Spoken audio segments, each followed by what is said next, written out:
Hello and welcome to VUE's 2026 State of the Nation Middle East event. Thank you for dialing in and joining this live stream event from wherever you are around the world. We do really appreciate it, and hopefully some great content for you to enjoy throughout today.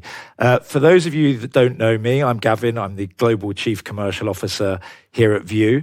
A little bit about VUE just before we start. We are a global digital out-of-home premium network working on the supply side now across 37 markets and growing each year. We're really trying to connect the digital out-of-home ecosystem, so bring together buyers and sellers around the world to trade programmatically the outdoor market in a really sophisticated and advanced way.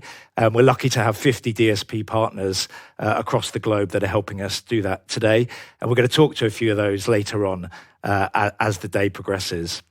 A couple of awards that we're proud of over the last few years. I certainly won't go through them all, but I think a few things to pull out from here. You'll see some of these awards touch on topics like data, DCO, omnichannel, and I think that just shows how advanced the channel has got in the last few years. Really, it is an integral part now of that cross-channel mix, and it's certainly one of the main channels and first channels on every brand's plan as they're looking to target audiences through their media allocation.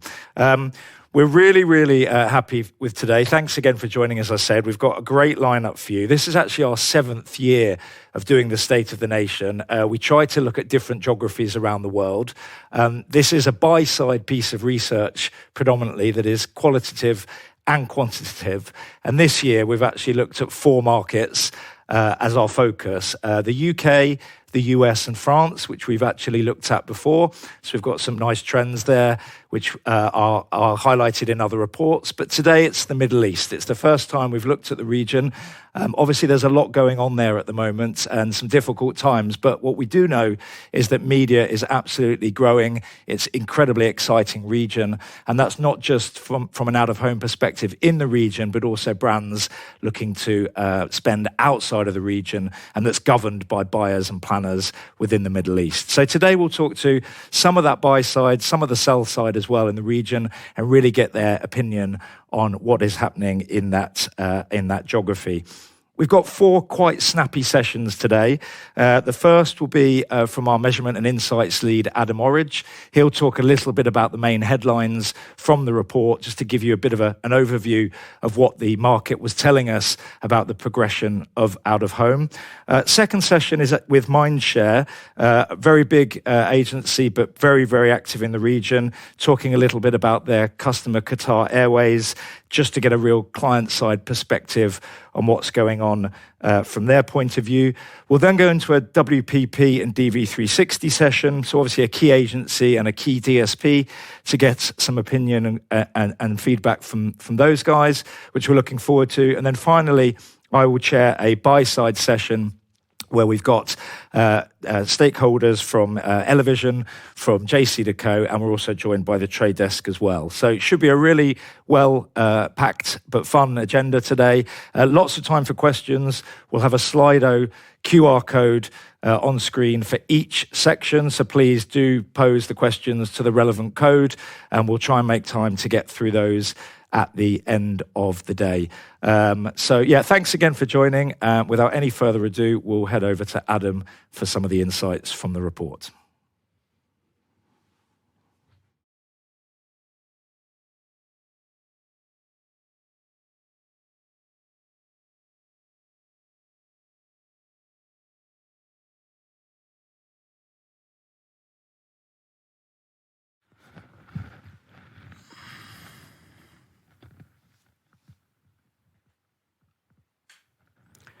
Hello there. My name is Adam. I am the Insights and Measurement Lead at VUE, as Gavin said. And in the next 10 minutes or so, there are really 2 things that I am going to try and achieve. One, I am going to talk a little bit about the research itself, its format, and the audience that we actually ask the survey to.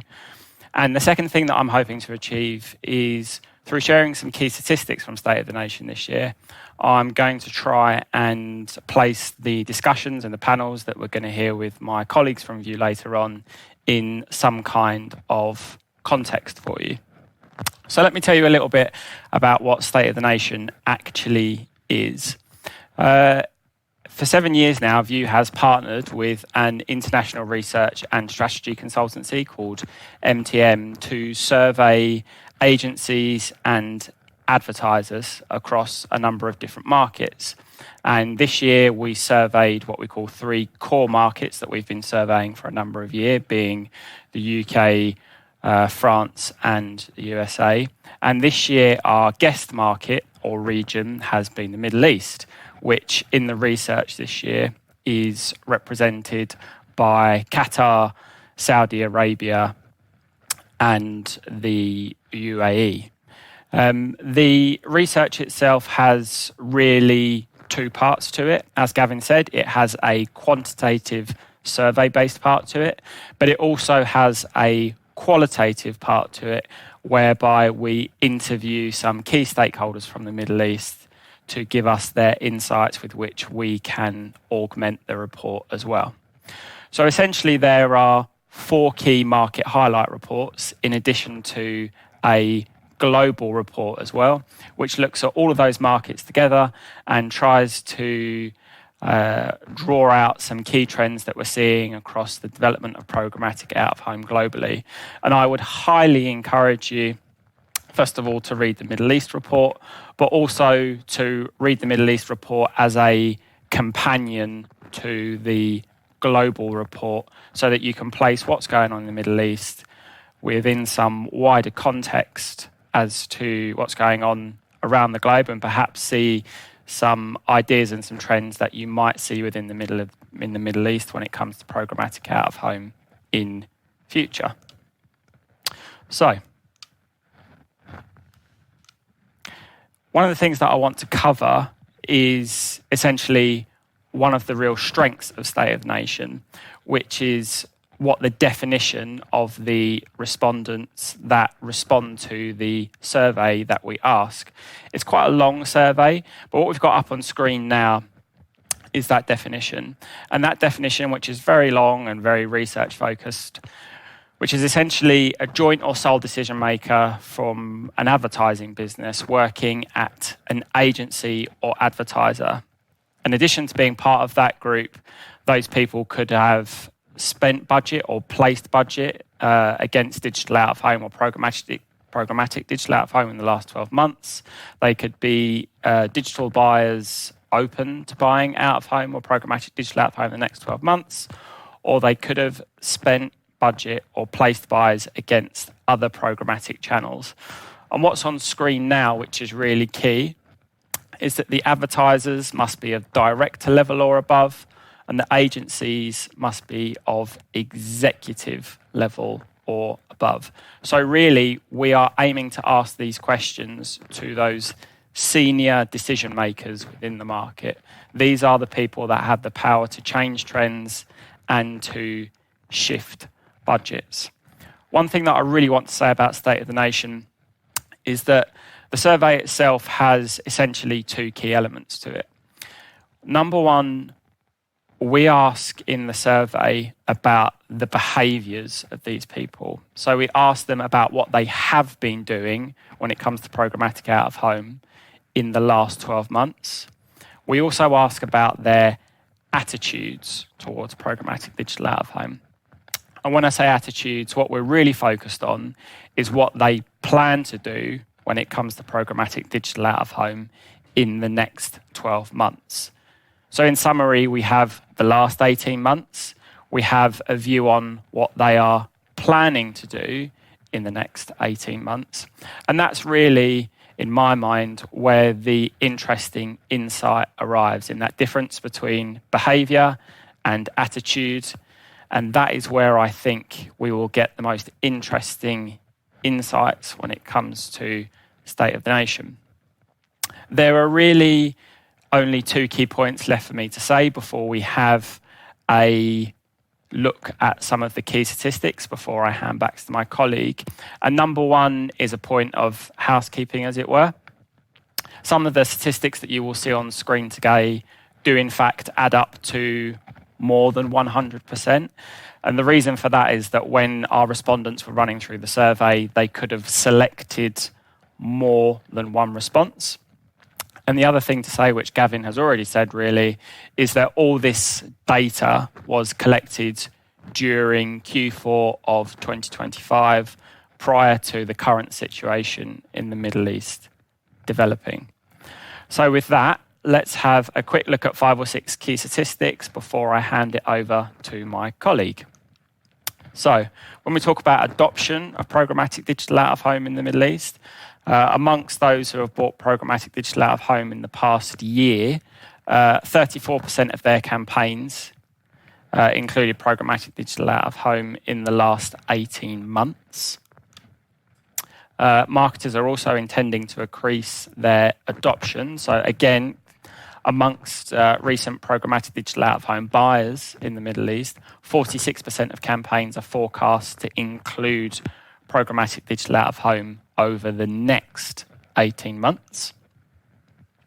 Curated marketplaces are very well positioned to drive growth within the region, with 58% of our respondents in the region saying that they are likely to use a curated solution that prioritises reaching the right audience in the relevant environments. Programmatic digital out of home in the region is also being planned as part of wider digital budgets, with 88% of Middle East respondents saying that their programmatic digital out of home activity was typically planned as part of wider digital or programmatic activity at some point in the last 18 months. And I know this is going to be unpacked later on. Possibly my favourite statistic from the report this year is when it comes to marketers and the channels they like to run alongside programmatic digital out of home. So when it comes to running campaigns for both performance and brand-based objectives, marketers identified social media as the top partner for both objectives. And I know this ties really strongly into the idea of what programmatic digital out of home and mobile as a channel can do for marketers within the region. Again, something that I know we're going to hear a little bit about later on.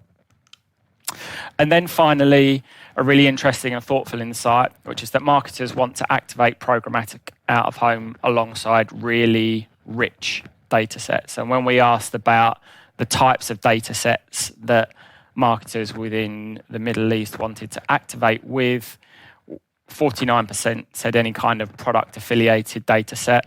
49% also said any kind of first party data. 47% said some kind of travel behavior based data set. And 46% said shopping behavior or other types of shopping based data. And with that, I'm going to stop speaking and I'm going to hand it over to my colleague, Jem, who is Director of Global Business Development at View, who's going to be having a really interesting chat with Leon Mardini from Mindshare.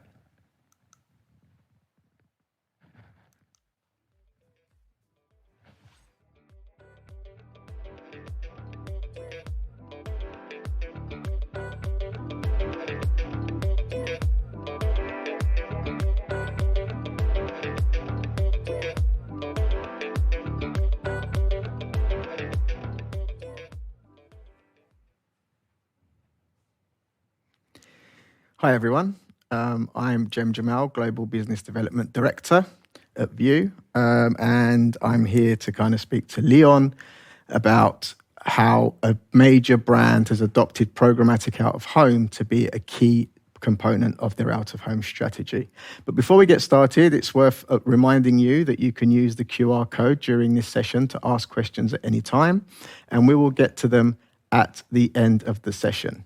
So it's always interesting to find, the perspective of the client, what drives their media strategy, how is programmatic a part of that strategy, and in the case of today, how programmatic out of home is part of this strategy. And I'm really excited to be speaking to an expert in this field who has helped a global brand really adopt programmatic out-of-home strategically to be a key component of their out-of-home media mix. But it's worth noting that these views are Leon's and they represent more the agency side and not necessarily the brand. So, Leon, welcome. Thanks for joining us today. Could you give us a bit more information about yourself, Mindshare, and your role there, please? Thanks for having me, Jim. Hi, everyone. So I'm Leon, and I'm very pleased to be here today. I've been in the industry for nearly a decade now, and I have experience across verticals like QSR, auto, tech, and travel. And I'm currently working with Mindshare, specifically to turn media into a growth engine for brands from around the world as an associate media director. Amazing. Thanks, Leon. You previously worked on Qatar Airways account. It would be great if we could get some insights as to what were the key components when it came to kind of adopting programmatic digital out of home. So our journey with programmatic digital outdoor has been one of flexibility and efficiency, and it really helped us scale where it really mattered across the cities that Qatar Airways flew to and out of. I would say it has helped given us access to inventories from around the world that in tandem allowed us to reach people in Times Square in New York, for example, or even engage with people waiting for their train in London or Melbourne because of the dynamic creatives that we're able to use. Or even beside bistros in renowned cities like Berlin, for instance. And it helped us elevate from going for traditional buys to programmatic-led outcomes. Fantastic. And what is it that Qatar Airways aims to achieve with its digital out-of-home strategies? Is it brand awareness? Is it sales conversion? What are the key components? So it's really helped us leverage the objectives of both brand awareness and sales, for example, tactical campaigns that come in left, right, and center. And it helped us bridge the gap from awareness to consideration to conversion. It helped us capture all the audiences that we tend to reach via the unique device IDs and the tech that really comes with it, and helped us remarket them at different levels of the funnel using catered communication. It has also helped shape our creative strategy because of the brand lift studies that we tend to couple with the executions. And it has definitely helped us tap into key marketing moments, especially on sports, where we were able to, for example, congratulate winners on the winning team, right? And it really helped us tap into our sports audiences just in time. Yeah. And obviously Qatar Airways are major event sponsors of a lot of events, right, like sporting events around the world. I know that they do the tennis, they did the Champions League, and there was a great execution that you guys did, because I think they also sponsored one of the finalists, didn't they? And kind of used programmatic to kind of activate that just before the final and congratulate the winners, like you said. We tend to see Qatar Airways campaigns run on sort of large impact screens, major international cities, and contextual environments like airports. Can you tell us a bit about the rationale behind this strategy? Right. So it's important to note that for programmatic digital outdoor, we've had presence across the entire year. So we've been present all year round. And when it comes to branding, we tend to go for high impact formats, the flashy big screens across facades, across different prestigious locations across the world. And then what programmatic digital outdoor also helped us with is being present on smaller to medium formats when it comes to sales campaigns. Think of it as street furniture or train stations, as I mentioned earlier. What it really helped is reaching the right audience at the right time. So it tapped into contextually relevant spaces that would attract luxury mindsets, for instance, because this is what the brand really stood for, especially around sales periods. Mm. Yeah. And again, from a programmatic perspective, it's interesting to see Qatar Airways' journey, initially adopting those big screens, but then also understanding that maybe some of the other formats would be great with reaching those different audiences to deliver in contextual environments that you said. So Adam shared some interesting stats earlier about the findings from the State of the Nation Middle East report. And in there we saw that, 88% of marketers in the Middle East currently plan programmatic digital out of home as part of a wider digital or programmatic activation. Does that ring true to you? And if so, which channels do you usually pair programmatic digital out of home with? And what effect does that have on your overall strategy? Of course it does, Jem. So matter of fact, we tend to see a significant impact on channels like search, which is our primary driver of sales due to its position in the funnel. It's a consideration platform, but it definitely trickles down to other channels like social and display. We tend to usually couple programmatic digital outdoor with display and video activity primarily, just solely due to the ability of being able to move audiences across the funnel. And we tend to see impact on these two channels as well, just because of the ability to exclude and include where relevant. So it's really helping us make the contextual story tighter, and it helps us close the loop across audiences. Excellent. And, there was something around sort of mobile in there as well, and using mobile as companion for out of home. That's something that Qatar Airways do as well? Yeah, absolutely. We design mobile first because it really trickles down onto the rest of the channels. And this is what I would advise everyone else to do in their strategy. Amazing. And obviously an important channel for the region, as Adam covered as well. So data is central to campaign planning. We know that. And in the Middle East, 58% of audience targeting or respondents commented that 58% as audience targeting as being important for their campaigns. Does audience data factor into your buying decisions when it comes to programmatic digital out of home? And if so, what influence does it have? So audience data, or generally insights at large, are at the heart of everything we do, Mindshare. It begins with an insight on a brand level that moves into a consumer understanding of things. And then this is where the role of media owners would come in to kind of fuel our selection of strategic locations.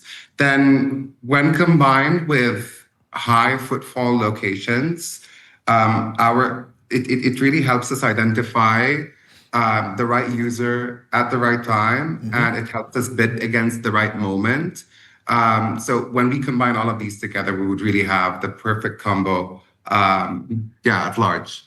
So basically building audience personas, as it were, and following that journey is okay. Yeah, exactly. Makes total sense. That's great use of programmatic digital out of home. Okay, very experienced, as we mentioned earlier, helping a global brand sort of transition and adopt programmatic digital out of home. So as someone who's been on that journey, what advice would you give to a brand or an advertiser who's thinking about running their first campaign in programmatic digital out of home? So I'd ask them not to keep this on hold for longer, because it really makes their life easier from a flexibility standpoint. But at the same time, I would just like to make sure that everybody stops using programmatic digital outdoor as yet another static billboard that you're buying traditionally. Make sure you're leveraging this for its displacement, for its capability in driving dynamic communication, interactive communication. Go for attention, don't go for aesthetics, be motion-led, be context-aware, just be minimal and bold. You should also understand your consumer fully before, going into the game, and understand the inventories that come with it. You often find yourself surprised when you really check what or where consumers would be basis the different inventories that you might have access to. And we tend to categorize consumers as part of the wrong environment. So just make sure that you understand your consumer, and always use programmatic outdoor as part of a broader media mix and not as a standalone channel. So make sure it's integrated also, as I mentioned, as a mobile first strategy. That would be quickly what I would advise everyone to do. Yeah, some sound advice there. Thanks, Leon. We've got a couple more questions, but before I go on to those, just a quick reminder for the audience that if you've got any questions yourselves, please use the Slido QR code to send those, and we'll get to them in a couple of questions' time. So the next question for you, Leon, is what one thing does programmatic digital out-of-home industry need to resolve in order to guarantee its continued success? Tricky one. So I think everyone would agree that this is going to be related to measurement. I think measurement standardization is getting more important than ever, based on my experience. There's still a lot of inconsistency in how we measure programmatic digital outdoor, and that stems out of different markets. Everybody treats it in a different way. And it's making it harder for advertisers to fully quantify the real impact it's driving. So as measurement evolves, it's becoming more important to link exposure to outcomes and just make sure you're unlocking more investment, unlock more insight to be able to unlock more investment into the channel. I also even naturally attributed programmatic digital outdoor capabilities to last click channels. So this is also another gap that's been happening. It may or may not be entirely true, which is where I also ask brands to make sure that they're leveraging triple M's wherever possible to help prove the results of digital outdoor at large. Fantastic. Yeah. Measurement's always one, but it's interesting again, like you say, how the space is evolving, and typically measurement would be brand awareness for upper funnel and maybe footfall studies, but that's evolving to kind of connect the omni-channel angle of programmatic out of home with offline to online measurement as well. Last question from me, Leon, before we move over to the audience questions. What do you think is in the future for your clients' digital advertising strategies? So I think the future is about being more connected. It's definitely going to be data-driven. So make sure that you're driving data-driven ecosystems as part of your strategy. I think we'll see deeper integration between channels where digital outdoor, digital and performance media are planned together rather than separately. And there would definitely be a stronger focus on real-time optimization, audience-led planning and buying, especially in high-value travel moments, for instance, for Qatar Airways. Yeah, excellent. Looks as though it has been a popular session. There's quite a few questions. I don't know if we've got time to go through them. So what I'll do is I'll pick a couple of the more popular ones, the liked ones. The first one is, how do Mindshare encourage and teach their clients to utilize programmatic digital out-of-home for branding? So there's a lot of case studies that we have access to from many different partners around the world, specifically DOOH. So we tend to explain where it really fits in the funnel and the importance or the flexibility it really offers. At large. So this is quickly how I would answer it. And there's always a client that's not fully sure about the capability of programmatic digital outdoor. So there's a lot of research that can help you get it on your media plan, and that would be how we would approach it. Okay, there's a couple that I can combine here, and I can answer these ones. The first one is from B Salam, who's asking if there's digital assets in Dubai that's available programmatic, and then there's another one which asks the most popular digital out-of-home screens in the Middle East. Answer to the first one is yes. There are several digital screens that are available for programmatic in Dubai, UAE, and the wider region as well. And what tends to be more popular tends to be the bigger screen formats. However, we are seeing a shift in clients to what Leon was saying earlier, being more audience-driven, which has given us access to other screens as well. Last question, and then we can wrap up, Leon. Quick one for you. Is there any demand or interest from brands to introduce engagement elements within digital out-of-home, such as AR, gamification, or AR features within the actual ad itself? This is something that I actually mentioned it as part of what we just discussed. So Qatar Airways launched their AI adventure campaign, start of your own adventure, and we were looking for unlocking screens that would drive this interactivity. I think there's definitely more interest and a growing interest to drive more interactive screens. It's just about how you use your communication, and any placement that has smart creative that attracts attention would definitely drive the engagement that you're looking for. So gamification and all of these things can definitely be integrated into existing inventories. I can give an example of actually London. There's a lot of options in London available. Not sure about the Middle East, to be very honest, but I would assume there's a lot of brands going towards that direction. Fantastic. Great session, Leon. Thank you so much for your time. I think we'll end the session there. Thank you to the audience for viewing and asking the questions as well. I'm now going to hand over to Zoo, who will take part of the next part of the session. Thank you.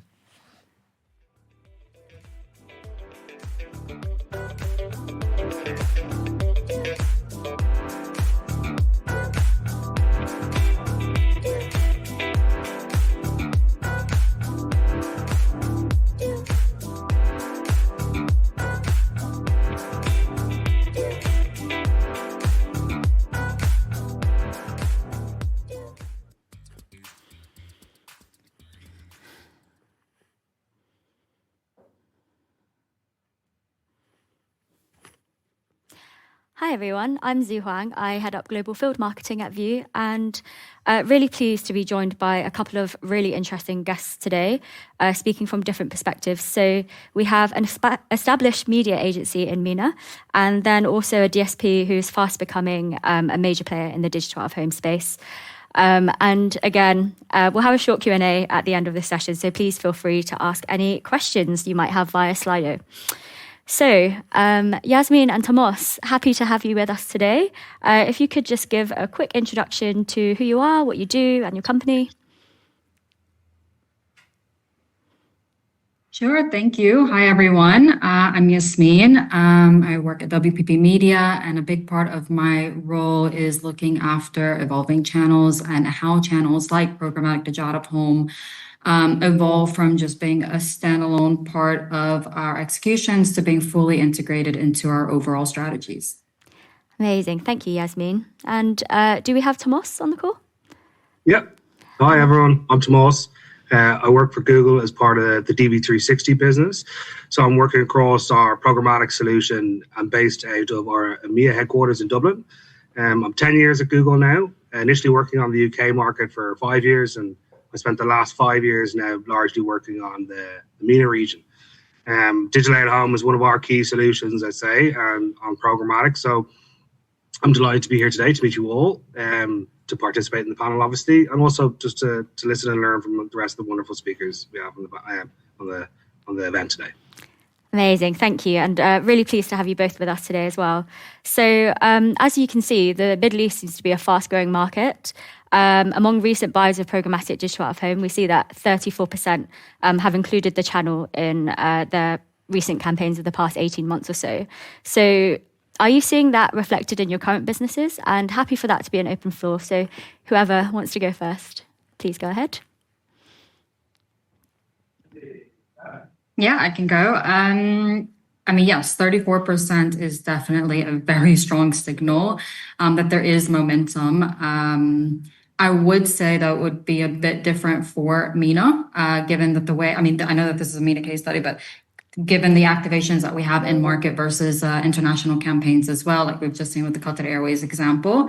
But there's definitely a growing interest, especially when you look at like the broader direction across the market. A lot of what we're seeing is, shifting towards digitizing traditional channels and moving into more data-led planning and holistic approaches and activations across. What's interesting for us is that a lot of our clients are already activating programmatic digital out of home. So yes, I would say that it does reflect in our business. But I would like to highlight that the majority of that would be on an international level, where things I think are a bit more mature. But locally, adoption is definitely growing. I would just say it's a little bit more gradual than what we're seeing on an international basis. But yeah, the interest is there from clients. And, there's still things like how the inventory is structured, how we buy inventory, and, just overall how programmatic digital out of home is perceived versus traditional out of home. A lot of education that's being done. And this is where we need to clearly showcase programmatic digital out of home within wider strategies. It's not comparable to traditional, but it's not the same as what you have on other programmatic activations or other digital channels as well. So it is really finding its place within the strategy, how it complements, how it doesn't become more of a nice to have, or maybe if we have a test budget, but overall a crucial part of our overall strategies that we have. And yeah, we've seen a lot more. I know Jem just mentioned as well that we've seen a lot more screens become available programmatically, which has been a great shift for us. And, the opportunity is definitely there and growing. Great to hear that. Yeah, I think that's a really nice summary about how that channel is just becoming so popular in the Middle East and how it straddles both out of home but also digital, but doesn't quite fit into both. It's a great summary. And Tomas, do you have anything to add there? Yeah, I think we're definitely at an inflection point for digital out of home. Like over the last 18 months, advertisers in the region. Sorry, my lights got out here. There you go. Advertisers in the region, they're realizing that you don't have to sacrifice the impact of a traditional out of home to get the flexibility of data driven and the agility of data driven digital out of home through programmatic. It's not an all or nothing approach, and I think originally, certainly in my earlier conversations, there were hesitations around that where, do we have to move everything over? So what we're kind of seeing is people are doing pockets. But still, I think there's a lot of room to grow there. Like globally, digital out of home is a $32 billion market, and only 15% of that is transacted programmatically right now. And when you compare that to our other really emerging format programmatically would be connected TV, and 90% of that is adopted through programmatic channels. So that just gives you an idea of the sort of headroom and growth potential there is still in programmatic, on digital out of home. So what I'd say is we're not seeing an overnight shift, but rather a steady evolution. And I think the MENA region, is really well positioned to capitalize on that, given the widespread adoption of digital screens. Anyway, you see that the second you land in a lot of the airports, how much further on the region is in terms of screens. And I think we're definitely starting to see that uptick now in customers applying it on campaigns in DV360, whereas it would have been a bit slower in previous years. Great.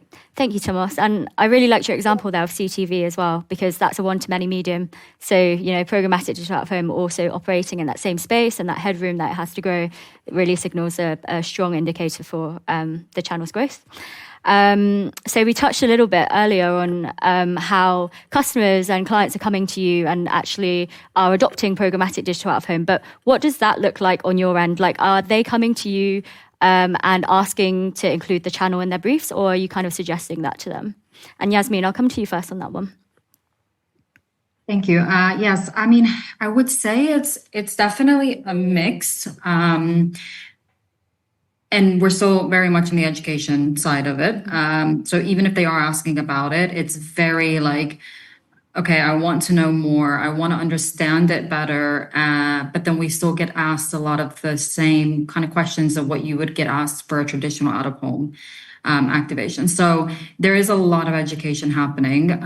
But funny enough, I would say, a couple of years ago, there was actually a much stronger curiosity from clients. They really wanted to understand, like, the channel? How do we push this forward? But at that time, especially locally, I think media owners were still a lot more cautious, although some of them had already picked it up. But they were a lot more cautious locally around how programmatic would fit within their existing models and if that would change.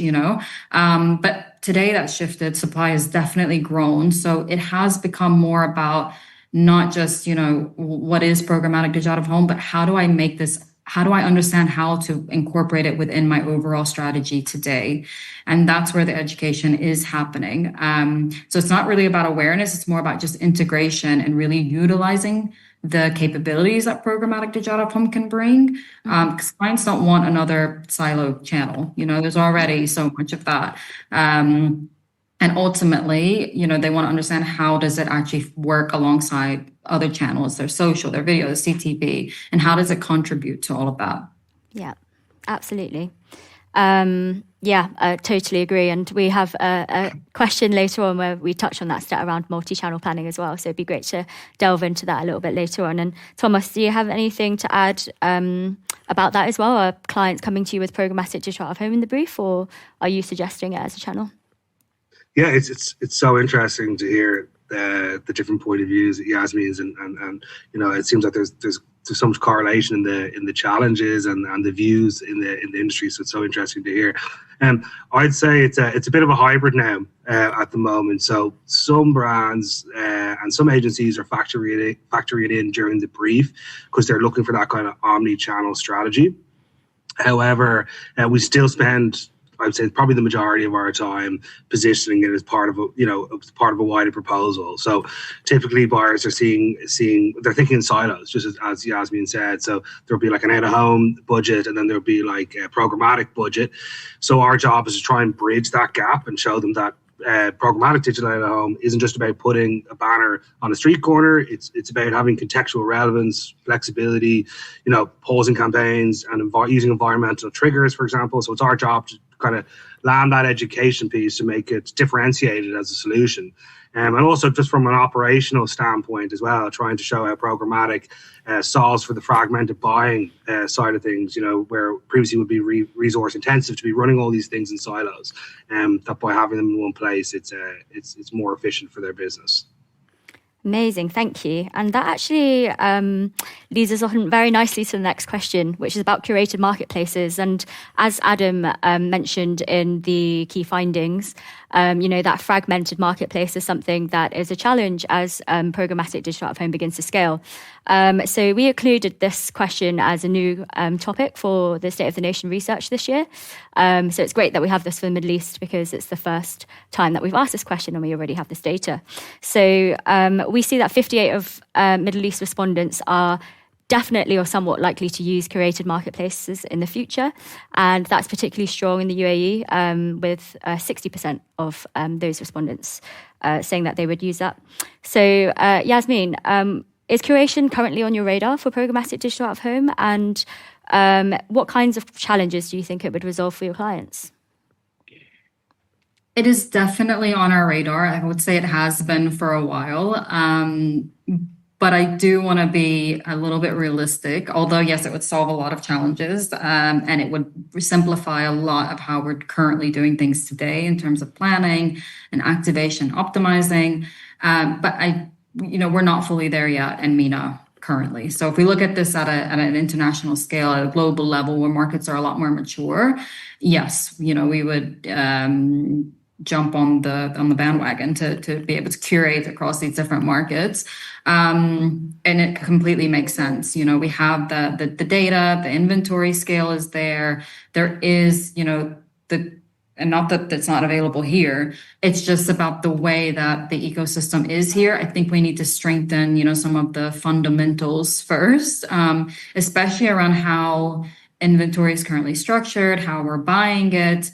A lot of the supply is still currently on guaranteed deals, and it becomes a question of then how do we actually leverage some of the benefits across, like the data-led, it needs to be more data-led versus inventory-led. That's the biggest thing that we need to adopt.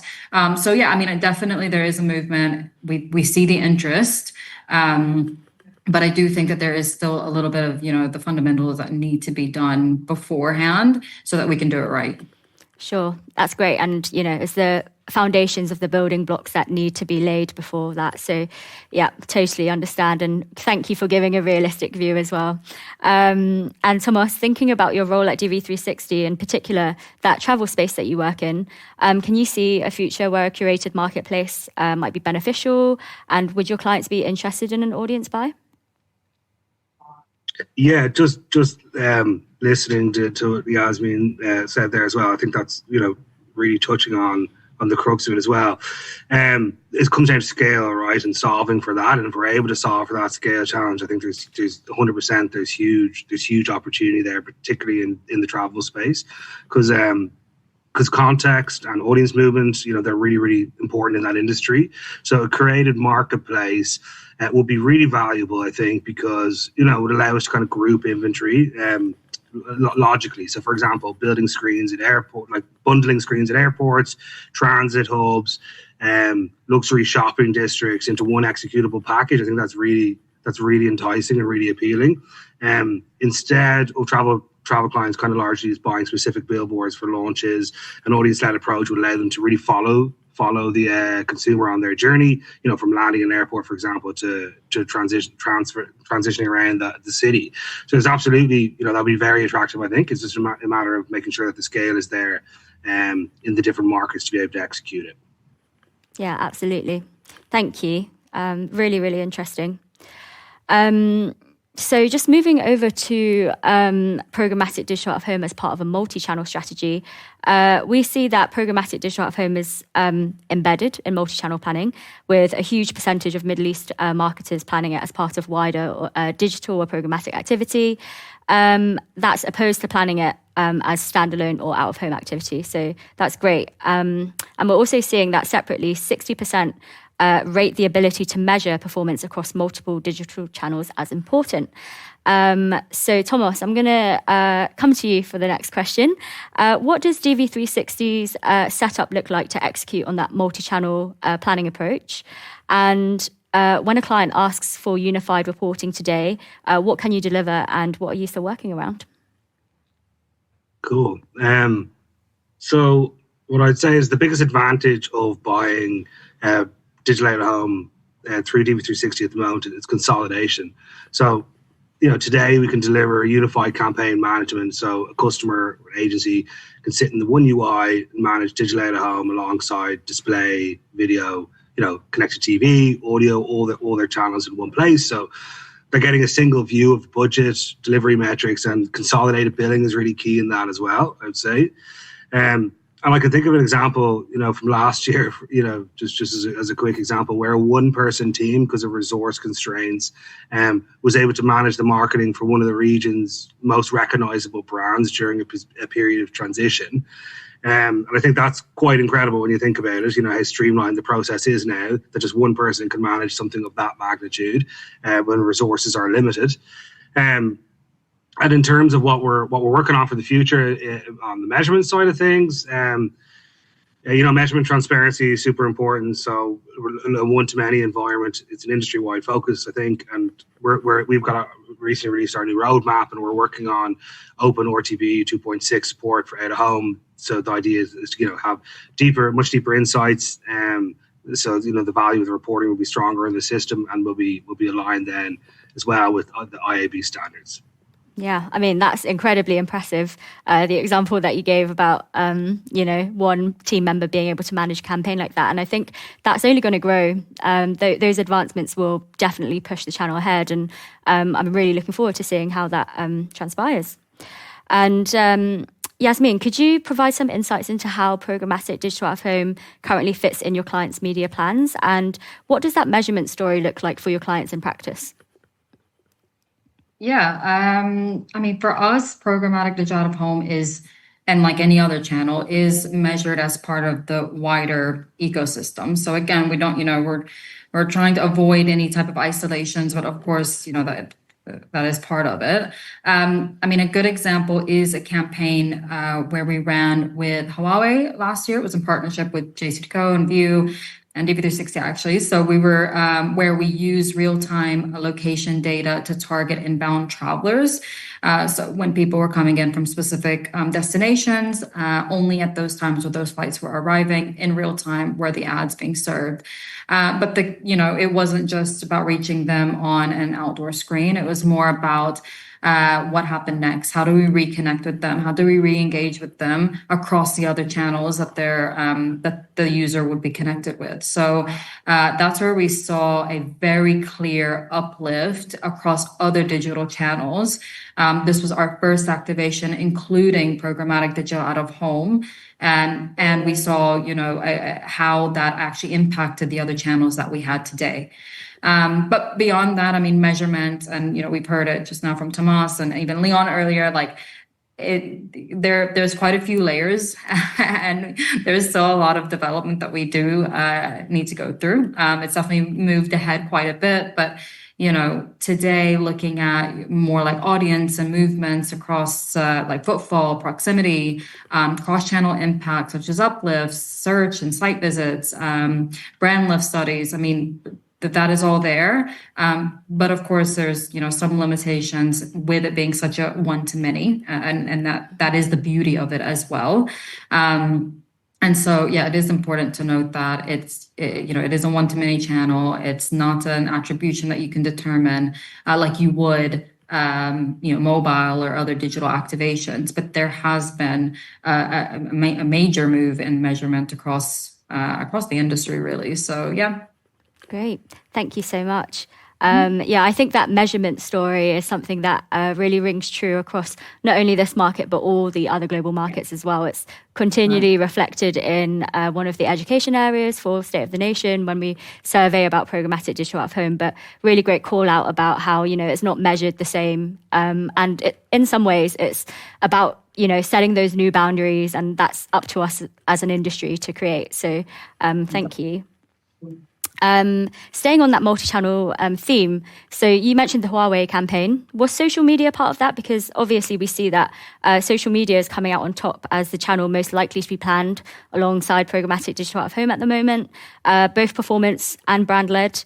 Why do you think that is? And could you shed any light on any nuances in the Middle East that might explain why there's such a high preference for social media or mobile? I mean, it is an interesting one because we're a very social first market, I'd say. But yes, we did have social media along with display and some video across for the Huawei one. The reason social does really stand out is because, I mean, in my opinion, it naturally complements what programmatic digital out of home, can't do. Programmatic digital out of home is really great for high impact, contextual awareness, the flexibility, reaching people in the real world at scale, key moments.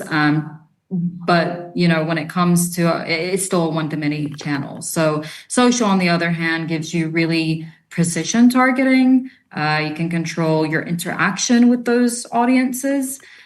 So I think it's, about balancing the two. And when it comes to combining them, I mean, you're essentially, connecting physical world exposure, and then, connecting that with what people do on a one-to-one basis on their mobile in their, free space and their free time. And that's where real value comes in. And in MENA, going back to your question about why maybe social is the highest, I mean, like I said at the very beginning, we are very mobile, and our social usage is quite high compared to other markets. So, I mean, given those nuances, it does make sense that that it would be so high having social as the complementary channel. But the connection does become very powerful when you put the two together. Perfect. Thank you. And I think that's a very interesting interplay as well, because I think social media as a channel is very international. You can, watch content from someone around the world, but then programmatic digital out of home is very local. So it's interesting, the interplay that you've picked up on around, the two channels working together and what one can do versus the other. So thank you so much. And Now, Thomas, moving on to a bit more of a technical question. So we're seeing a high preference for programmatic guaranteed or PG deals in the Middle East, but also a strong 52% for non-guaranteed as well. So from your perspective, are you seeing a specific preference for either deal type, or what are the scenarios in which one might be preferred over the other? Yeah, it's something that comes up all of the time. I'd say it's kind of a conversation in any of the digital out-of-home activations. What I'd say is, like, we see strategic value in both, and preference really depends on what's the overall objective for the campaign. So buyers would prefer PG when they need certainty.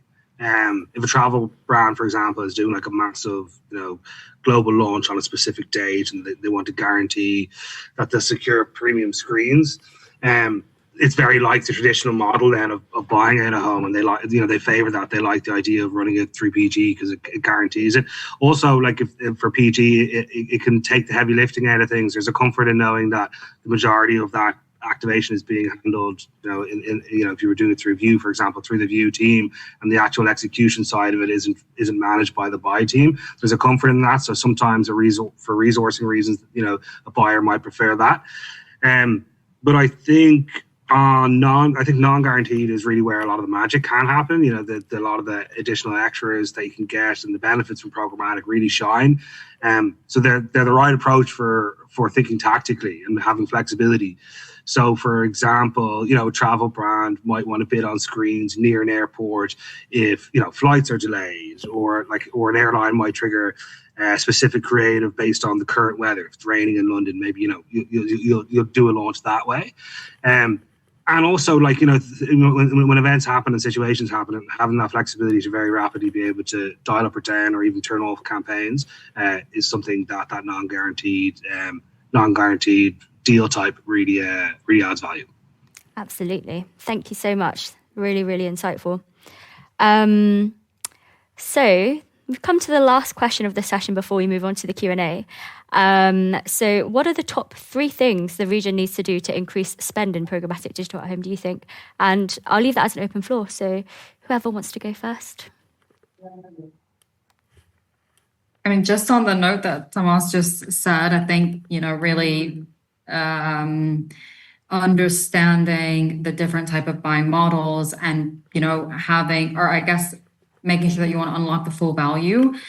So when is it that you want to go with a guaranteed buy? What are the different type of buys, and what is the value of each one?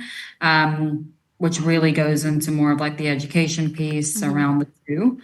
And then, I mean, from my perspective, I feel like we've said it so much, but yeah, a better integration into planning. Like, yes, that's being done today, but where again, and how do you actually fit programmatic digital out of home when there is already outdoor potentially, when there's social, when there's other digital channels? What role does it really play? And making sure that different teams come together, because essentially a lot of those plans are done by separate teams. And this is what we've seen massively change within the last few months, is there are, traditionally offline people and online people, social people, all coming together to work on this on a holistic basis. I don't know how many I just said now, but thank you. No, I think that was key takeaways. No, that was fantastic. Sorry, just to pick up on that, you said the last few months. Do you think that there's anything specific around the last few months that have brought that holistic planning together in particular, or do you think it's just the industry advancing at the level that it is? Yeah, no, I guess, I mean, it is, one of the, not now, I mean, it's been a while now, but it is, if you look at the agencies, from an agency's perspective, outdoor teams were very separate, very segregated, I guess, from what digital did. There was the offline people, the online people, and you don't have that anymore. You really have same across, and that really integral approach within the agency. So it's definitely a good time. But yeah, I think it's just the overall progression within the industry, within the channel itself. And what makes sense, this is what we're always client first. So this is what makes sense. Fantastic. Thank you. And Thomas, top 3 things from you.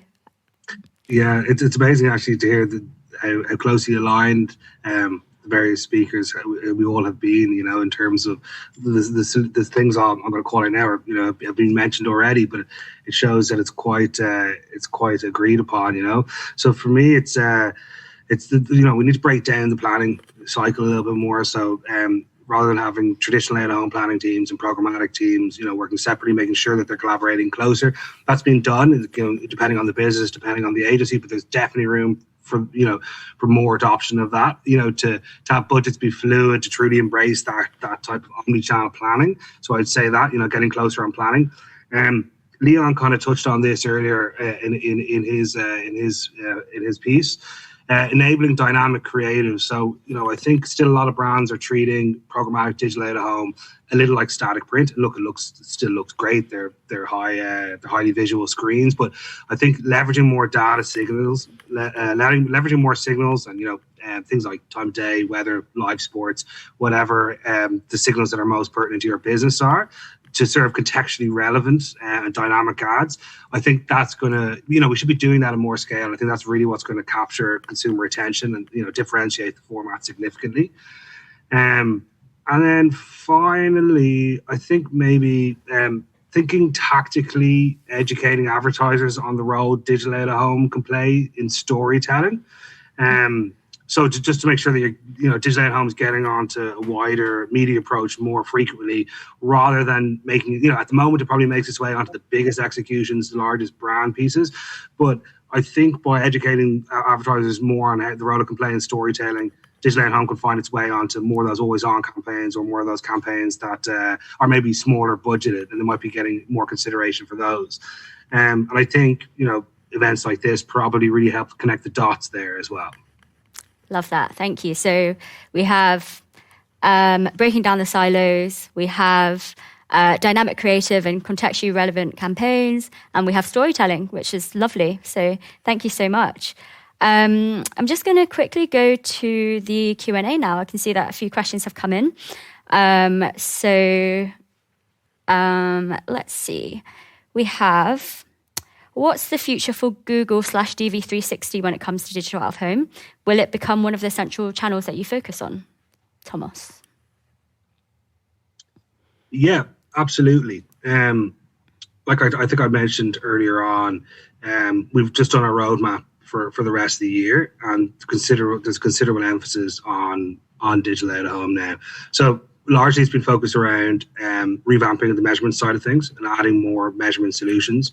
I think we had probably a bit of catch up to do, so this is great that we've just continued focus on it now. So it's one of our key formats that we're building out for the year, alongside connected TV being the other big priority for the business. We've actually just launched our latest narrative as well on digital out of home, which includes all of the things that we're working on and what's coming up for the year. So I'd be more than happy as well to send that around to anyone that is interested afterwards. If I could send it on to the View team to pass on if anyone's interested. Thank you so much. Sounds great. One for you, Yasmin. How often are WPP clients using programmatic digital out of home versus traditional? I wouldn't have the number top of mind, but it's... we wouldn't, again, necessarily compare. Traditional will always be there. That's not something we ever want to take away. I still see them as very, very different. Although, yes, they're all, on outdoor screens. We don't want to take away from what traditional out-of-home brings to the table with complementing programmatic digital out-of-home and overall digital strategies into the strategy or into our plans. So I wouldn't have, definitely traditional is still dominating. There's no question about that. I don't know what the percentage or the split would be necessarily, but traditional out-of-home will always remain. And I think that's, why there's been a lot of misunderstanding, or maybe, I guess education that needs to be done as well, is because we're still comparing it to traditional. And I know it's obviously very easy to do so. Me, myself, when we first got into it, is understanding how programmatic digital out of home does align. Where does traditional make sense? Where do we need to actually really push for programmatic? Because there's so many capabilities that bring value. And a lot of times most of the time, we still have both on the plan. There is still traditional out of home, even if we have programmatic included. So I don't have the exact split. But yeah, I mean, of course, traditional is still a big part of our overall strategies. Great, thank you. And I think that that's a really important part as well. It's complementing traditional out of home, and it goes back to the education piece about what does programmatic bring to the campaign specifically as well. So thank you for that. Final question, and I think this is for both of you. What industries are the top spenders in programmatic digital out of home at the moment? And on the flip side, which industries do you think are missing out on the channel?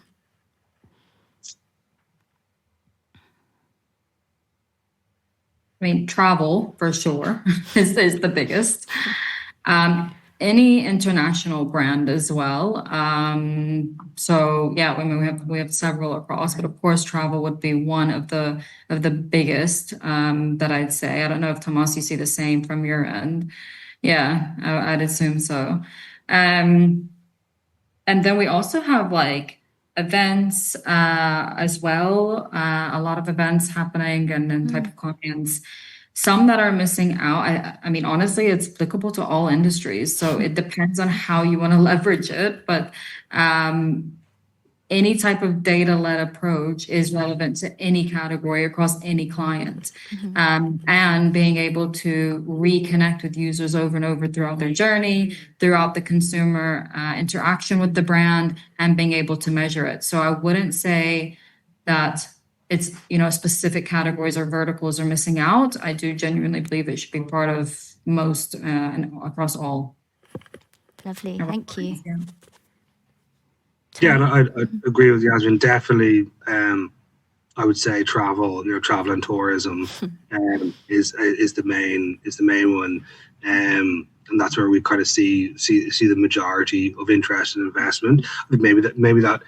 It stands to reason a bit around airport positioning, for example. So it's logical there. But yeah, we would see most of it in travel. I think CPG as well. We've seen a bit more of a pickup there. In terms of areas where, it's a hard question to answer in a way, because it's obviously it's exposure that we would have in our business to these verticals. The size of customers that I work on, within these verticals, there'd be lots of other customers that I don't necessarily touch across who could be doing more. But I definitely think there's probably opportunity in retail, for example, a bit more in retail. There's obviously a lot of solutions there, and we haven't necessarily seen the same take up. Retail tends to be quite performance focused, which is maybe that one when we're talking about the one-to-one measurement, one-to-many. So for that reason, it's probably a bit slower when it comes to on the adoption side of things. But I definitely think there's huge opportunity there as well. Great, thank you so much, and we'll wrap it up there. I think that the particular takeaway is that programmatic digital out of home can be, useful in all industries and any kind of brand looking to really enhance their campaign. So thank you both so much for joining me today. Really enjoyed the conversation. So I'll now pass on to Gavin for the final session of the day.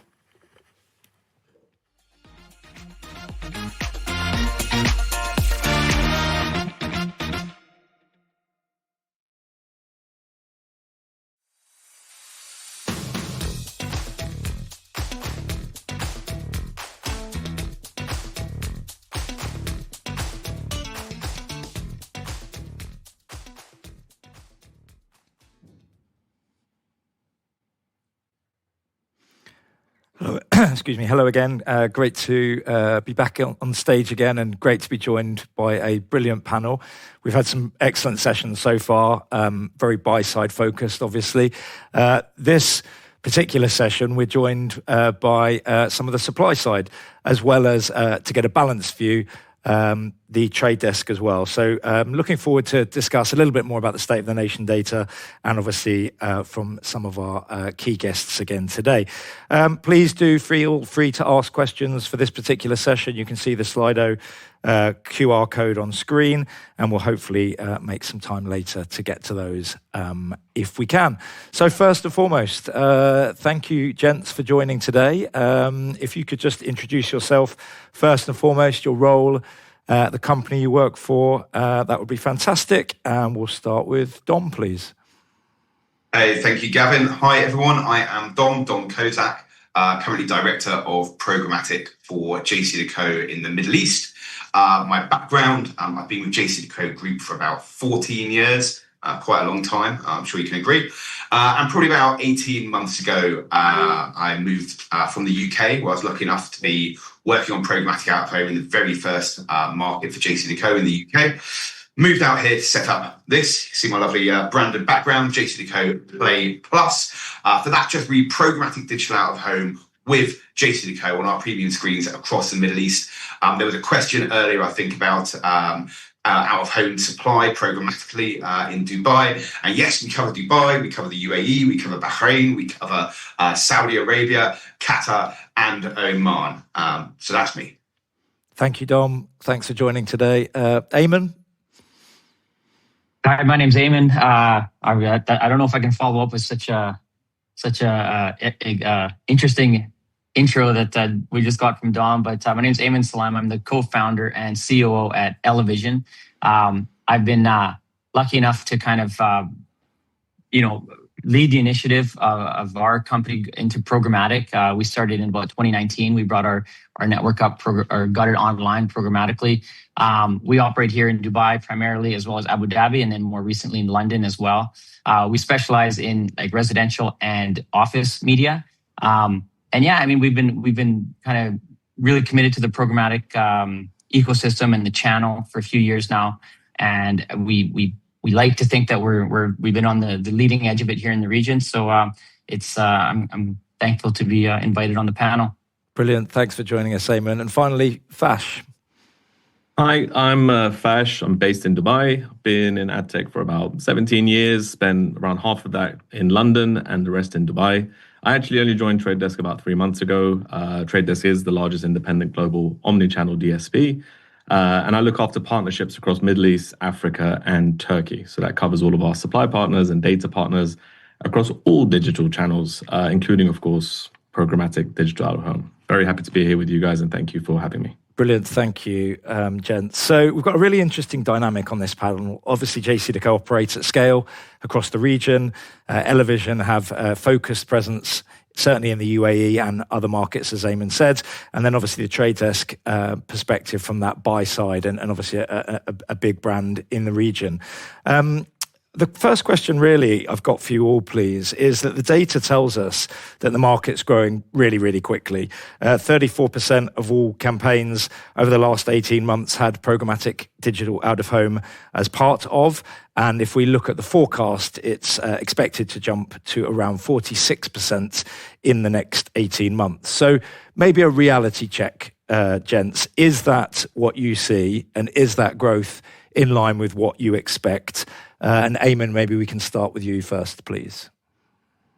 I mean, from a reality check perspective, we're not quite there yet. I was surprised to see that number at 34%. I'd be interested to see like what's the kind of the denominator of that to get to 34%. But we're sitting around the 10% mark, and I think that we probably have one of the higher rates in the region from a programmatic ratio. And we're sitting around 10%. Obviously, it gives us optimism that there's a lot of upside, a lot of potential still, but we're not quite seeing those figures yet from our side. Thank you, Dom. I guess a similar kind of opinion to Eamon with a bit of a reality check. I think one of the important things to think about with this stat though is the nature of people surveyed by MTN. I've been lucky enough to kind of be very involved in receiving the state of the nation information over the years.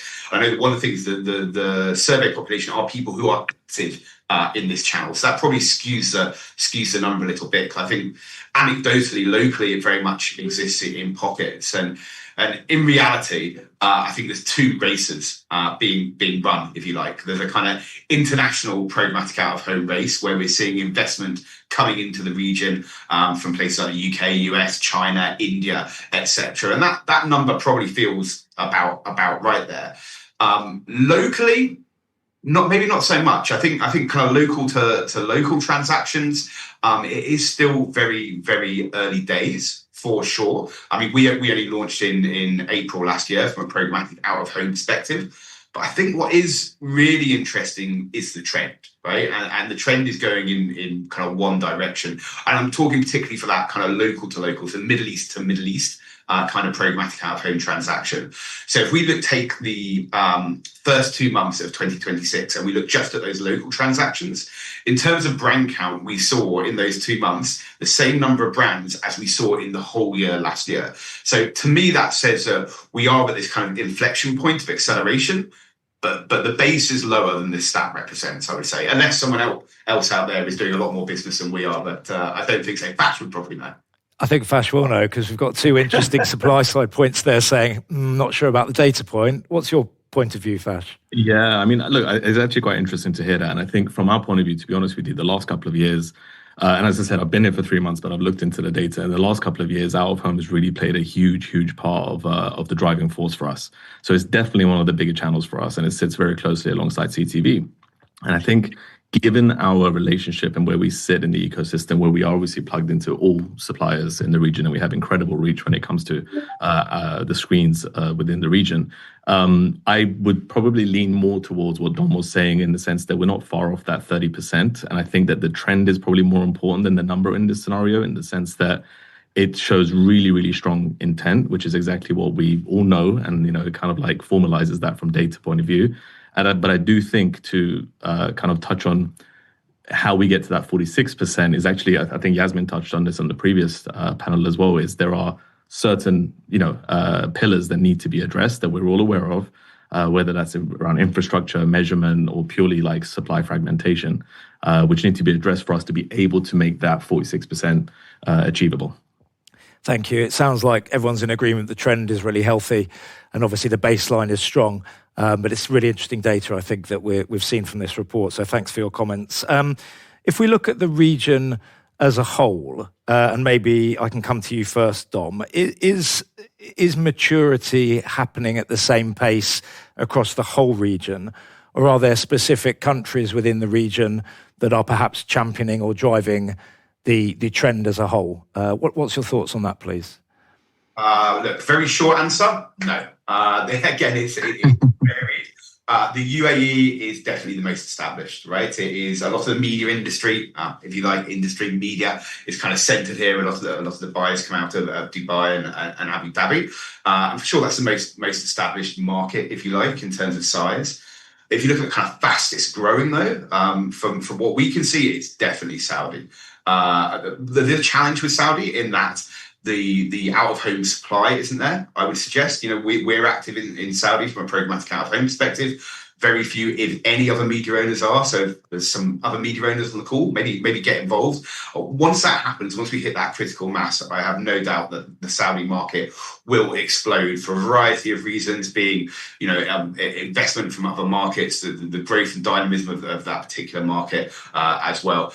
And then kind of grouping the rest together a little bit unfairly, it's a bit of a mixed bag.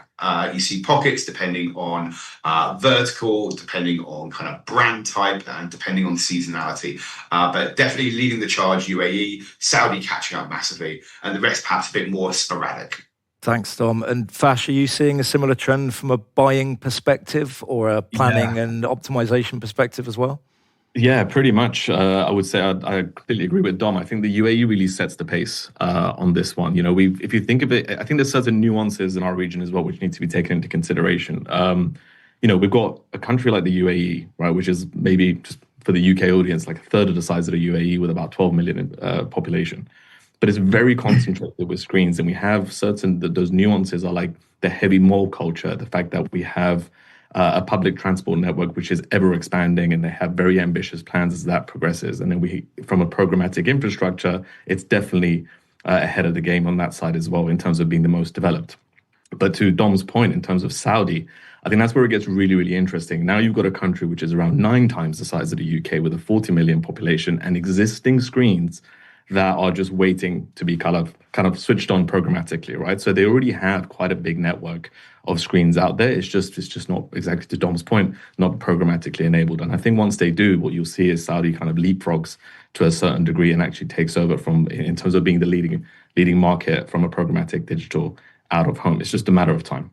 Thank you. Yeah, really interesting perspective. Thank you both. The reports and the data associated, excuse me, Adam touched on earlier about when this data was compiled. And obviously there's huge uncertainty in the region, sadly, that's affecting everybody sort of in the room on the call, obviously.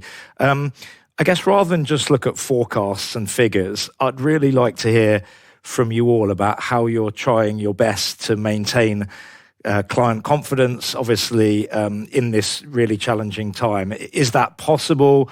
How do you kind of maintain dialogue with customers? Obviously, you know, we're facing some critical challenges that are hugely significant, but obviously, from what we're all trying to do, you know, there's ongoing discussions with partners to have. So, Eamon, maybe I can come to you first. You know, is it even possible to maintain partnerships and relationships, and how do you go about that at the moment, please? Yeah, I mean, we put a big effort into just that, reaching out to our clients. Look, there's only so much you can do to affect people's, you know, confidence and perception, and everybody reacts to a situation like this very differently. But we put a lot of effort into just reaching out to our clients and just emphasizing, you know, that our network is still here, it's viable, our audiences are still here. It's a time where we really similar to COVID, when everybody very quickly went to a remote work from home status, we then were able to really leverage our residential network. You know, we have a huge residential network of elevators and lobbies throughout Dubai and Abu Dhabi. And we saw with our data that residential footfall wasn't that much affected. There was a slight dip because obviously there was people that left the region entirely. But our residential network footfall and impression volume was still quite robust. We only saw, you know, around 10 to 12% dip. So we were able to really lean into the residential network because most brands, most companies, businesses know, you know, after the first week or two is a bit of a shock, but after that, most companies and brands certainly know they got to get their message back out. They got to reach out to their audiences. They got to continue to acquire new customers, and a residential network in a time like that is a very strong proposition. So we leaned into that. We emphasized that, and it's kind of been a focus for the last few weeks. Yeah, thank you. Yeah, really interesting perspective, and agreed about kind of re-engaging and talking in a manner that you can. And obviously, you know, brands want to talk and engage with their consumers all the time. It's finding the right means to do so. Dom, is that the same at JCDecaux in terms of partnership and ongoing interaction at the moment? Yeah, I would say so. Certainly in the local market. Obviously, we've had a slightly different impact with our heavy airports portfolio, as you would expect. But I think the local market gets it, right? Brands are back. They know they need to stay on. They know they need to keep communicating. We are still perceiving though internationally maybe a bit of a perception challenge in that. You know, you see the news, you know, God forbid you watch the BBC, and perhaps internationally some of that investment has kind of slowed down, those conversations have slowed down. But it is a perception challenge, right? To Eamon's point, the audience is still here. That affluent Middle East audience is still going about their day-to-day business, still spending, still looking for where to spend the consumer dollars, the consumer dirham. If you want a deep dive into that, shameless plug, go read the article that I wrote for Digital Age published yesterday, and go into that in great depth, which I won't do today. But I think what's really interesting is if you actually take it to the next level. And I think Eamon mentioned COVID, and that we saw something really interesting in COVID from a programmatic out of home standpoint, was that as the market came back, and this market will come back and is coming back incredibly quickly, it's the nature of things here. Programmatic out of home starts to take on a new meaning. It starts to be a channel to de-risk those first media strategies. The guys, Yasmin and Thomas earlier talked about the trading types and that kind of non-guaranteed trading model. The flexibility offered by programmatic out of home to de-risk your media campaign, I think is something that will actually accelerate programmatic out of home within the region in the short term. Yeah, it's an interesting point on the COVID sort of example. Obviously a very different time, and to your point, consumers are still going about everyday behavior now versus obviously times of lockdown. So absolutely very different times, and back to Eamon's point, you know, brands want to communicate and need to communicate, and out of home is obviously a brilliant channel to do that. Fash, same question to you. You seeing any similarities or differences in how Trade Desk is operating at the moment? Yeah, I mean, I think this is kind of like a personal and a professional answer, I would say, because look, there's no denying the last couple of months has been tricky for all of us. It's for some of us, it's the first time going through something like this in the region. But I think that, everyone, the industry, the country, everyone handled it incredibly well. But what it kind of zoned in on was the fact that the most difficult part was actually being able to make the right decisions, both personally and professionally, to be honest with you. So what that highlighted was, well, Trade Desk sits at this very interesting junction in the sense of having this ability to see everything that's happening across every channel. And then our role really just became supporting a lot of our clients by giving them accurate and real-time data and insights from our point of view to make sure, again, that they can make the right decisions at the right time for what's best for their company. And I think being an independent DSP, we don't manage any of the inventory ourselves. We don't manage anything on either side. We just make sure that we provide the infrastructure for activity to take place. I think that was really our ability to build those relationships. And I think that the one thing that we can't ignore is that MENA generally, historically, has always had a perception as a relationship-driven market. Although that's obviously changing over time, I think that we can't avoid the fact that relationships did drive a lot of what we saw in the last couple of months. People were WhatsApping and making sure that, everyone's safe and everyone's good, and make sure that, if you got everything you need, is there anything I can help you with? And I think it's at times like this where the relationship goes a long, long way. And actually, I was on a panel the other day and someone said something which I, thought was really, really interesting, which was, the relationships get you through the door a lot of the times, but the data is what keeps you there. And I think that we're at a stage right now where that couldn't be more true, in the sense of making sure that your value is proven, not just because you have a relationship with someone, but also because you're providing valuable data that they can make smart decisions on. Great, thank you. Totally agreed on the data points throughout everything that we do. Let's look a little bit more ahead and maybe a little more positively. JCDecaux inventory and Elevision's inventory is quite different. And looking ahead, I think a supply question, please, gentlemen. What's the biggest opportunity in programmatic this year out of home? We've heard earlier panelists talk about many of the areas of opportunity, from measurement to DCO to data, etc. But maybe if I can come to you first, Eamon, what's the biggest opportunity you see this year from a programmatic point of view? I would, we're making a big emphasis, a big push this year on really going deeper into our premium audiences. We had a big focus the last few years on the scale piece, and we scaled up the network quite a bit from kind of 2022 onwards. And now we're really going, putting just again a bigger emphasis on the premium nature of our audiences. So we're deepening our partnerships with a lot of our premium partners like DIFC, Dubai Holding, Emar, D3, these types of locations with those really affluent premium audiences that advertisers want. And once we layer that onto the scale element of things, we can start to generate a much more attractive programmatic proposition. We know that, somebody mentioned earlier about the supply side of things, the volume of supply, and it was a challenge in the early days when we were the only programmatic network available for the first couple of years. With a certain limit on impressions and scale, we couldn't really drive a lot of programmatic demand on our own. But as the different networks come online, JCDecaux and some of the other digital out-of-home owners coming online programmatically, all of a sudden the available supply goes up.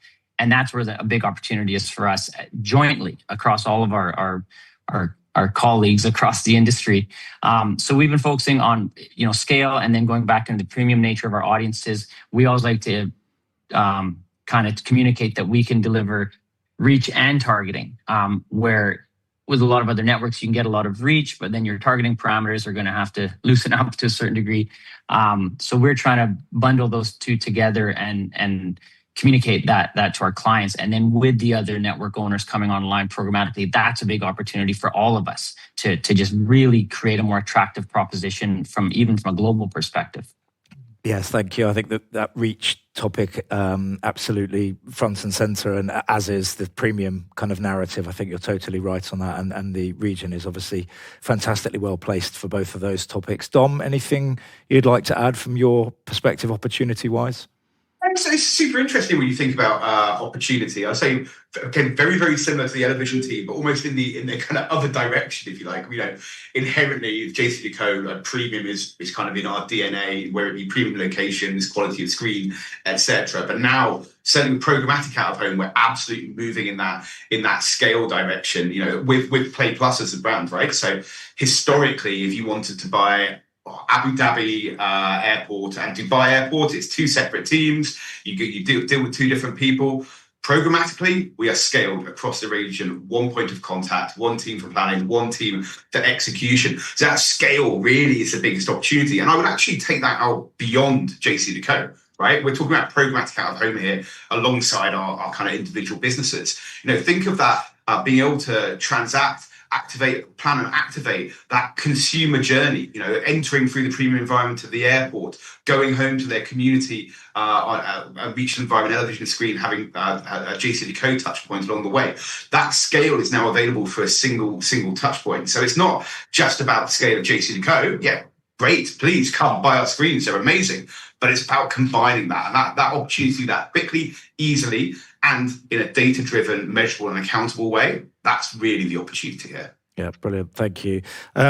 We talked a little bit about the region and obviously the slight nuance across. If we can just go back to that point, some of the data that came out of the State of the Nation research shows that just over half activity of the activity is running in a kind of single country logic at about 52%. And it looks like Saudi, somewhat echoing the points earlier you made, is most nationally weighted, with 55% of buyers only buying in that geo, while Qatar lends itself more into that regional logic, 47% at a national level and 33% in the regional basis.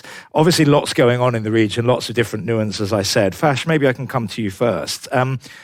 Is there a real local nuance you see when it comes to planning and buying versus what is sort of happening maybe in other channels or other ways of working? Are you seeing that, or is that being driven by you? I'm kind of curious to see what the buy side is saying about that, please.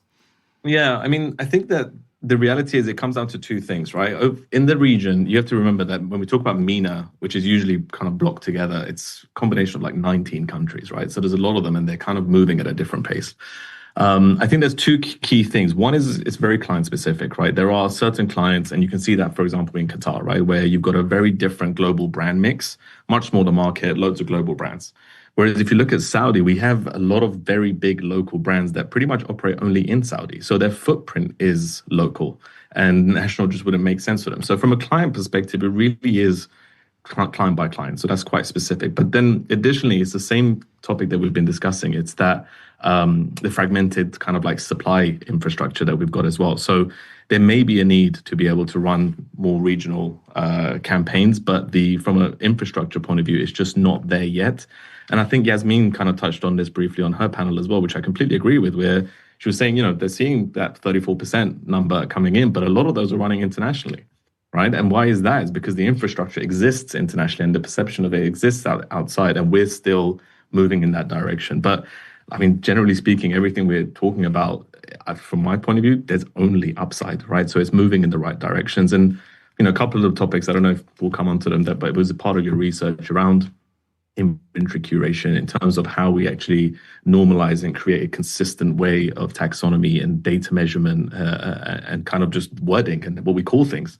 Once that steps in, that touches again on the education point that we've briefly discussed in the market as well, which I think is absolutely crucial. But it's people like everyone you've had on these panels and these discussions, along with many, many of our peers who are all pushing in the same direction. And again, just to reiterate, there's only upside. Agreed. Dom, anything to add from your side? I think general agreement, certainly on the upside, but general agreement on it's the nature of brands and the way the teams are organised, which kind of drive this number. I think what isn't perhaps captured here, which is probably worth at least anecdotally kind of adding into the conversation, is that import investment coming from external markets. There, in terms of trends, we tend to see two things, right? One is the kind of homogenous gestalt planning of planning the Middle East or MENA as a region, in which case you'll get kind of someone spreading their budget or spreading their objectives across the region, or you will get that investment into specific hubs for a specific reason, things like events, say they'll be targeting Dubai or Doha or something like that. So that's kind of the two trends we see. I think the chart probably reflects the reality pretty well, but like Fash said, it's only upside from here. Great, thank you. We've got time for a couple of last questions. One I'd like to centre on is around data, and obviously data enhancements, data becoming more prevalent in this channel. Data is obviously hugely important in all media planning and all channels. Right now, location-based targeting is rated as important by 60% of marketeers. And audience targeting is pretty similar. It's 58%. Obviously, a clear opportunity here for targeting to grow in general. 49% of marketers said that first-party data with audience signals was one of the highest sort of things that they wanted to look at in terms of activation for out of home. It makes sense. It adds value, it adds growth, it's more precision. Maybe I can ask the sort of supply side angle. Eamon, first, from your perspective, are you seeing location-based buying is still really prevalent? Is it helping? Is it adding value? Can you even talk a bit about your own data infrastructure and what you are trying to bring into that? We'd just love to know your opinion on that and how it's sort of going to enhance and grow and help with the trends we've talked a bit about. Yeah, I mean, our network is very, kind of location-based. We have about 3,000 screens now in the UAE across, I think, about 750 locations. And we kind of group our network into sub-networks based on geographies, based on neighborhoods, downtown versus the Palm versus the Marina. And it has always been sold traditionally from a location perspective. You get certain audiences as a byproduct of that location, and that's still what's driving a lot of the planning and the decision making. But it was still a very location first orientation. We are, though, now with more data coming in and the variety of data partnerships that we have. We have partnerships with about now 4 different data vendors. Last year we introduced like industry segments across our commercial network. So if you want to target, instead of just targeting the financial district, you can now or the commodities district, you can target consulting, legal, law firms, that buildings that index the highest across those segments that are split across the different geos. So we have that industry targeting available now. We're also now just unrolling the same, or about to release the same for our residential network with the audience segments. Luxury lifestyle, family lifestyle, fitness enthusiasts, that sort of segments where you can now we're mapping the network, indexing buildings against these different segments. So advertisers can target specific segments, piercing the circuit structure and going after individual buildings or clustering them together for this audience-based targeting. But it's a lot of work because, you guys know, like all these audience signals, and to generate this data, you need certain sample sizes. And the deeper you drill, you start to sacrifice those sample sizes. So there's a push and pull to deliver the audiences with accuracy that are still actionable. But it is something that we're working on. It's definitely something that the buy side wants. And I think it's going to deliver a lot of kind of upside potential in general for ourselves, for our clients. And I think across the industry, we're going to see a lot more of it. Yeah, and I love that point about actionable audiences. It's almost like, utilizing relevant data. Big data is one thing, but actionable data and actionable audiences is really important if we're going to kind of add precision. Dom, from your perspective, anything to add?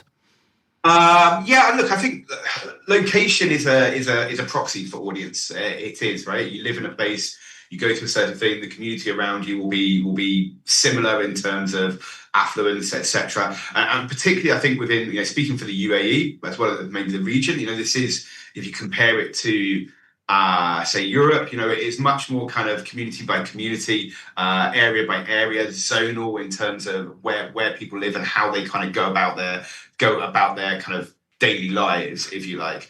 And I think we also have to remember that we are a one-to-many channel. right? You're always going to be reaching everyone who is seeing that screen. So actually that location and what it tells you about the audience, what it infers about the audience, perhaps is more important. I think the challenge that then sometimes gets presented is, what does that mean from a JCDecaux versus Elevision versus MMG kind of perspective? Where is that consistency?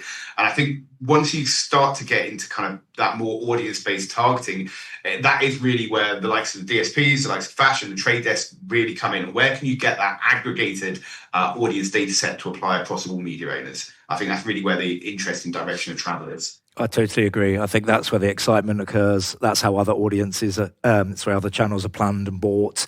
You know, you're right about the proxy. I think POI data is fantastic, but that socio-demographic data, overlaid is the next step, and is certainly, happening in this channel now. And that hopefully unlocks more buying potential into the channel. Last question.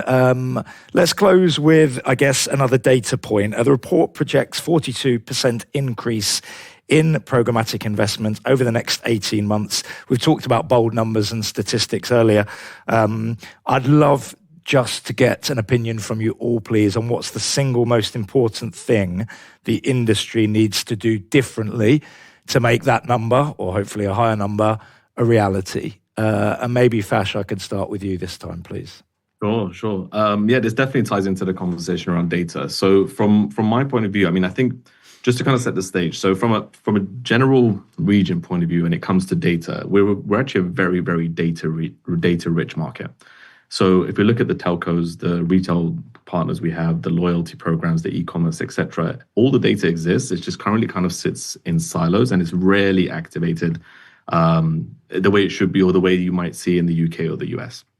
But what it trickles down to is the fact that we know certain things are coming in the region. For example, we talked about the supply growth. Like, Gavin, if we had this conversation in a year's time, I can pretty much assure you that the number of screens in the region would have doubled by that time, right? So from a supply point of view, it's incredible, and it's growing, and we're all here for it, right?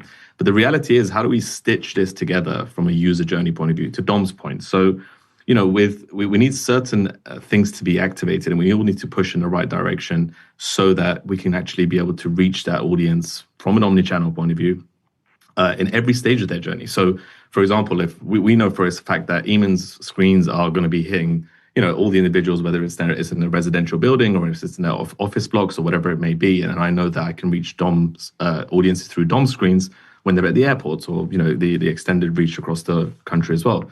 But the reality is that that's not enough, right? So realistically, I know that the user's driving on Sheikh Zayed Road. He's going to be stopping at his office, which is in this location. He's probably listening to a podcast on the way to work. He sees the screen on his way to work, and then later on he's checking the football scores on a website. And that's really where the power of omnichannel comes in, when you do have a strong enough data framework in place. That is one of the key missing pieces, in my opinion, and that's something. For example, Trade Desk, where obviously you're familiar with UID and EUID frameworks that we have in Europe and the US. And that's something that we're actively pushing for, to make sure that there is an identity framework in place which actually stitches all this first-party data together and make sure that we understand the audience well enough to be able to tell the story and reach them at each part of their journey, which is, fishing with a rod, which, you know what the user likes and what bait they like and exactly where they're going to be in that location. I think that's really where the success cases out of that, of partnering with supply partners like Eamon and Dom and many others, to show that this is possible, this is how you do it, and the infrastructure from a tech point of view currently exists. I think that's when it gets really, really exciting, and then you're going to see a massive spike in uptake. Great. Yeah, I totally agree. Keep the consumer front and center, make media constantly relevant, totally aligned with that sort of thinking and DNA running through the channel as it does in others. Eamon, comments from you, please? About the one single thing, is that the question? Yeah, sorry, the question was one single thing that's going to make the 42% a reality, or hopefully we'll see a superior figure. I guess it's kind of similar, but alongside the data piece that Fash mentioned is measurement, and not in terms of like performance and attribution, but reach, impressions, frequency. I mean, really, impressions is a real underlying currency of what we're doing. And I just think a unified protocols, unified standards, unified kind of expectations that clients can expect because I do think that it's not unified how everybody measures their traffic and whatnot. And I think it's an area that we have to improve on and get some consensus and some I wouldn't say oversight, but just some general consensus and some standardization in that area to really put our best foot forward, to give like partners like the trade desk or partnerships on the DSP side, ultimately to the clients, to give that confidence, stability, and consistency across the different networks. Brilliant, thank you. And Dom? Well, Gavin, you won't be surprised. I'm going to be slightly controversial with this one. So first off, that 42% number in 18 months, if we have only grown 42% in 18 months in this region, that's a failure. That is absolutely a failure. We will easily exceed that number, even with the current political situation. I will bet, pounds to pennies on that, no problem whatsoever. What he's doing, I'll address it to two specific audiences. Right, we've seen earlier on the panels today, we've seen WPP as a group talking about some of the great omnichannel work they're doing. That does not exist everywhere in the Middle East. Agencies are running at very, very different speeds, and agencies need to pick up their omnichannel skills in the region in terms of the tools they're using, in terms of their planning, their activation, and their measurement and attribution. They are beholden to the brands, right? That is their role in the ecosystem, and it is not consistent. So that needs to be picked up. And then if you're a brand, you need to be challenging your agency. If programmatic digital out-of-home isn't part of your omnichannel plan, or if you don't have an omnichannel plan with an appropriate measurement framework attached to it, you need to be asking your agency why. So those two things will make that number go from 42% into the hundreds, no problem. I think just on the back of that, Dom, if you don't mind me tagging on to that one as well, Gavin. I think this is the key thing. If you notice, we talk a lot about omnichannel, but there's a lot of content around multi-channel, right? So we just kind of have to make it clear that those are two different things. In my head and my experience, multi-channel still operates very much in silos, and omnichannel is really where you unleash the power of programmatic and the omnichannel DSPs that exist today. So that's one thing that we need to shift towards, is more omnichannel as well. Brilliant, thank you. There are lots of questions. I think we're at time, sadly, so we're not going to have time to go to them. I think what we'll do is try and cover them off maybe after the event, because it's brilliant that people have submitted some thoughts and comments. First, thank you to the three of you. Thank you, Fash. Thank you, Eamon. Thank you, Dom, for a really open, constructive panel. Thank you to Yasmin. Thank you to Thomas. Thank you to Leon for their earlier assistance and thoughts on their panels. Thank you to our hosts here as well, and fellow kind of hosts that have joined me today on stage. Thank you, Zoo. Thank you, Adam. Thank you, Jem, for your input. And thank you to the View marketing team as well for putting on a great event today. Hopefully it's been a really useful day and session for those that have managed to dial in. You can see on screen a QR code to allow you to download the report. You can also go to the View website where you can download not just the State of the Nation report for the Middle East, but also the other markets that we talked about earlier. So please do go on there and download those reports. We'd encourage you to have a read. Obviously, there's lots of data in there. Some of it will be more important for you and will help you in your kind of growth and your aspirations in the region. The great thing about these events is we really try and facilitate and nurture collaboration. So yes, this isn't an in-person event, but hopefully you've seen some new names on panels today. You can reach out to people. Hopefully we can facilitate a growing ecosystem and you can spend time with each other. If you want to reach out to View directly, hello@view.com is a great email address. We can capture those questions, thoughts, and we can hopefully help you on your journey within the programmatic ecosystem evolution in the region. Thanks again for joining today. We hope you found it useful. That's it from us all here at View. Thanks again, and hopefully you enjoy reading the reports in more detail. Thank you.